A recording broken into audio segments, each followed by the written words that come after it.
തൃശൂരിന്റെ ഉള്ളറിയുന്ന എഴുത്തുകാരി ലിസി ഇപ്പോൾ തിരക്ക് പിടിച്ച തെരഞ്ഞെടുപ്പ് പ്രചരണത്തിലാണ്. ഇത്തവണ തദ്ദേശ തെരഞ്ഞെടുപ്പിൽ തൃശൂർ കോർപ്പറേഷനിലേക്ക് LDF സ്ഥാനാർത്ഥിയായി ജനവിധി തേടുകയാണ് ലിസി. മുംബൈ, വിളനിലങ്ങൾ, വിലാപ്പുറങ്ങൾ തുടങ്ങി ഒട്ടനേകം നോവലുകൾ മലയാളിക്ക് സമ്മാനിച്ച എഴുത്തുകാരിയാണ് ലിസി.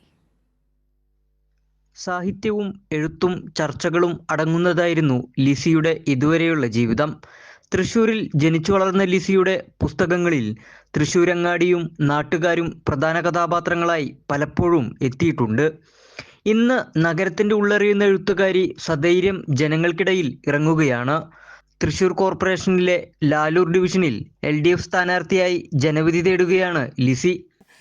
ലാലൂര് മാറിയ വലിയൊരു മാറ്റമുണ്ട്. ഈ 10 വർഷത്തെ LDFിൻ്റെ ഭരണത്തിൽ നിന്ന് വലിയൊരു മാറ്റം, ലോകത്തിൻ്റെ നെറുകയിലെ അഭിമാനമായിട്ട് നമുക്ക് പറയാവുന്ന ലാലൂർ ദേശവാസി എന്ന രീതിയിലേക്ക്.